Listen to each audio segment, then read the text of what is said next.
composição de custo, ela auxilia na elaboração do orçamento de obra. E depois que você compõe o custo dos serviços, você consegue refinar esses custos. E, portanto, você consegue refinar o seu orçamento. Então, quanto mais orçamento você faz e mais obra você executa, mais assertivo fica o teu orçamento. Quando você tem uma composição de custo de um serviço X, você consegue usar as informações que você tem na fase de execução para refinar isso. Refinar os orçamentos de obras traz também mais assertividade. Então, quanto mais você refina, mais competitivo você fica e mais lucrativo você fica também. Então, você aumenta o número de vendas e você ganha mais dinheiro. Eu quero te mostrar o que é uma composição de custo, tá? Então, eu vou compartilhar aqui na tela o que é uma composição de custo. Composição de custo é isso aqui, tá? Então, eu tenho aí uma composição de um porcelanato. Então, eu tenho o custo da mão de obra por metro quadrado, o custo da peça do porcelanato por metro quadrado, o custo da argamassa, que está em quilo, mas foi ajustado para metro quadrado, o custo do rejunte e o custo do nivelador. No final, eu tenho uma composição de custo, R$ 121,38. Então, essa é uma composição de custo, ok? Tá? Agora, eu quero que você entenda de que maneira essa composição de custo vai te ajudar a montar um orçamento e a montar um orçamento mais assertivo. Quais são as etapas de uma orçamentação? Você tem que ler e interpretar os projetos. Depois, a partir da sua interpretação e leitura, você precisa extrair os serviços desse projeto. Você precisa extrair os quantitativos dos serviços desse projeto. E aí você precisa definir custos diretos, custos indiretos e BDI. Custos diretos, gente, é o custo direto que envolve ali o serviço. São os insumos e a mão de obra, né? E alguns equipamentos que às vezes entram também no custo direto. Então, isso aqui que eu tô mostrando para vocês, essa composição que eu tô mostrando para vocês, ela é uma parte do custo direto, né? Se eu tiver todas as composições de todos os serviços e eu somar essas composições, né, multiplicar esse custo pela unidade do serviço, que nesse caso é metro quadrado, pelo quantitativo do serviço e somar todas as composições, eu vou ter o meu custo direto, tá? Então, no final das contas, quando você está fazendo um orçamento, para você fazer um orçamento assertivo, você precisa ler o projeto, extrair os serviços, extrair os quantitativos. Com serviços e quantitativos, você precisa usufruir da composição de custo para você conseguir ter os custos diretos. Depois você vem com os custos indiretos e o BDI. Então, se você falha em algum desses pontos, você não chega no orçamento assertivo. Se você não tem uma composição de custo assertivo, se você nem tem uma composição de custo, é muito difícil de, inclusive, você extrair o quantitativo de material que você precisa. Então, não serve apenas para você definir o teu orçamento e chegar no número final, como serve também para você entender quanto de argamassa você vai comprar. Porque, por exemplo, ó, aqui eu estou dizendo o seguinte na minha composição. Eu estou dizendo que em 1 metro quadrado do revestimento, eu uso 9 quilos de argamassa, tá? Se eu tenho 100 metros quadrados de casa, eu vou multiplicar 100 por 9. Então, eu vou ter 900 quilos de argamassa. 900 quilos dividido por 20 vai dar 45 sacos. Então, a composição, ela não me ajuda só a compor e fazer o orçamento. Ela me ajuda também a extrair o quantitativo de material. Então, ela é extremamente importante. Então, assim, tá bom, Caíssa, eu entendi, tá? Mas onde é que eu pego essas composições? E qual é a melhor composição para mim? Há várias bases de composição. Tem a composição Sinap, tem a composição Orce, tem a composição Orça Fácil, que já é um software que foi desenvolvido, né, privado para as pessoas, não é de obra pública. Tem o TCPO. Essas bases são as mais comuns, né? São as mais conhecidas. Desses que você comentou, o que você acha que é melhor? Gente, a melhor composição de custo para você que trabalha com obras privadas é a composição própria. Então, por que eu digo que trabalha com obras privadas? Porque o Sinap, por exemplo, é uma composição para quem trabalha com obra pública. Mas para obra privada,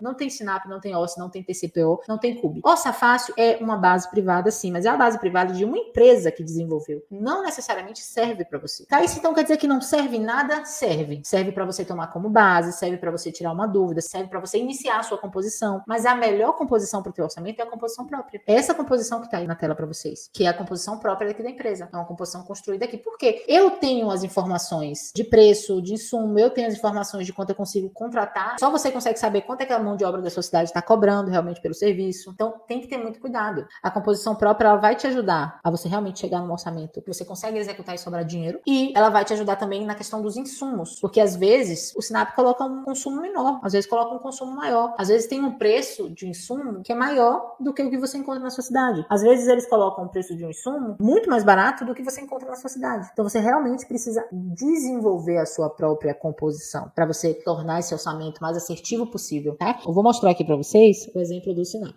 Essa é uma composição própria, correto? E essa aqui é uma composição do Sinap, tá? Então, é de revestimento. Não necessariamente é a mesma coisa, tá? Nesse caso aqui é porcelanato, mas poderia ser cerâmico também, não ia variar tanto assim o custo do metro quadrado na mão de obra, porque aqui a gente assenta cerâmica e porcelanato, se for 60 por 60, que é o caso, é muito parecido a mão de obra. Rejunte, a mesma coisa, são muito parecidos, tá? Então aqui tem, ó, no Sinap, revestimento cerâmico para piso com placas tipo esmaltada, extras de dimensão 60 por 60, aplicado em ambientes de área maior que 10 metros quadrados, tá? Então ela vem aqui com todas as composições composições. Então, revestimento cerâmico para pisos, vem piso em cerâmico esmaltado, vem o custo, quanto se gasta para fazer 1 metro quadrado do piso, vem o custo do metro quadrado do piso e vem aqui o total. Então, aqui ele está me dizendo que há 7% de perda. Vou analisar essas composições para vocês entenderem todos os furos que tem em relação à composição da gente. 7%, ele está dizendo que existe uma perda de 7%.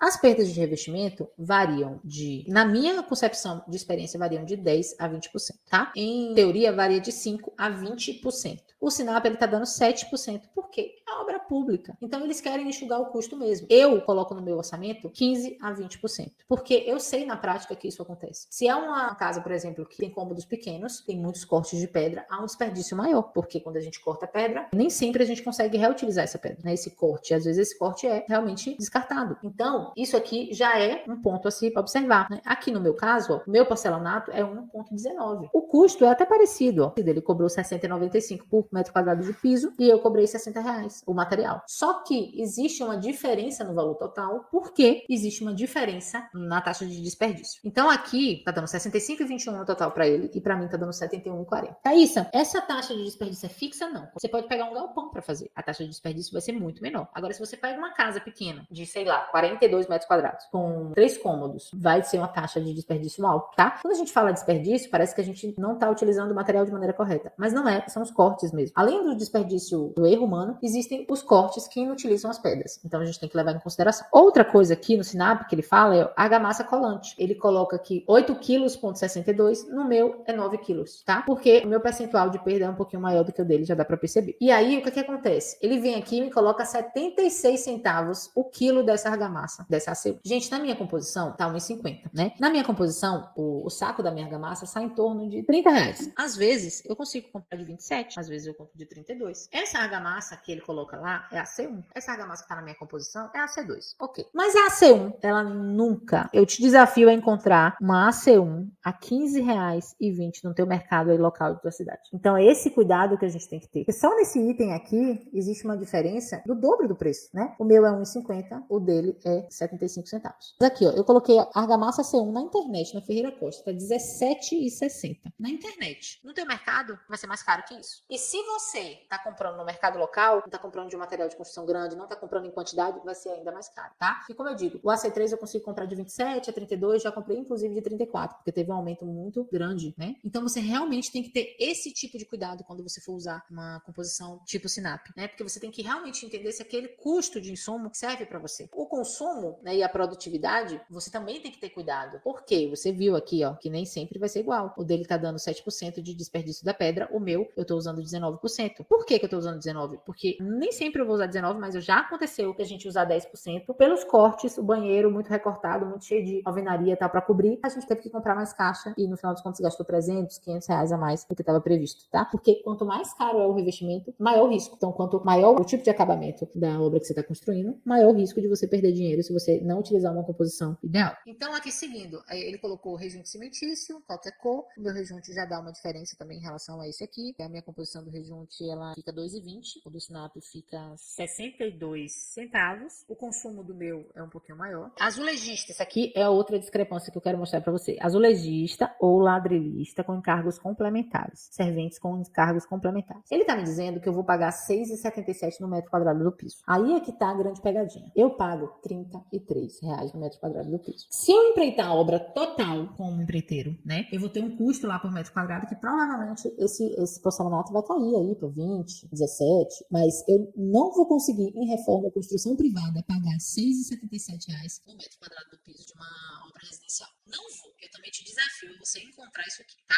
Nem com um padrão muito baixo de casa você consegue pagar R$6 no metro quadrado do revestimento. É muito barato. Azulejistas, ceramistas, ladrilhistas são profissões mais especializadas do que pedreiro geral. Então, o azulejista, ele realmente tem uma especialização para um serviço e ele cobra mais caro pelo serviço dele. Então, isso aqui não faz sentido. Gente, e eu tenho uma empreiteira, eu trabalho prestando serviço para construtoras. A gente já pegou casas de condomínios de 500, de 300 casas para construir. Eu nunca consegui pagar menos de R$ 10 para um cara que tem carteira assinada. O cara que tem carteira assinada, que tem vários direitos, FGTS, seguro-desemprego, eu nunca consegui pagar menos que R$ 10. Como que eu vou conseguir pagar 6,77 em obras privadas, em construção do zero em reforma? Não vou, tá? Então tem que ter muito, muito, muito cuidado com isso aqui. No final das contas, o custo dele ficou R$ 82,86. O custo real, para mim, é R$ 121,38. E aí é que eu falo, Caíssa, posso usar a sua composição? Não, você não pode usar a minha composição. Você pode aprender comigo a fazer a sua composição. Você pode aprender qual é a metodologia, qual é a logística que eu uso para fazer, como é que eu pego dados que são seguros, como é que eu consigo captar ali da embalagem do produto o consumo real, como é que eu consigo mensurar o desperdício. Mas a minha composição é minha. Por quê? A minha mão de obra é a minha mão de obra. Não necessariamente a sua vai ter a mesma produtividade que a minha. Pode ser melhor a sua. Não necessariamente o mercado que eu compro vai ter o mesmo preço da tua argamassa, da que você vai comprar aí.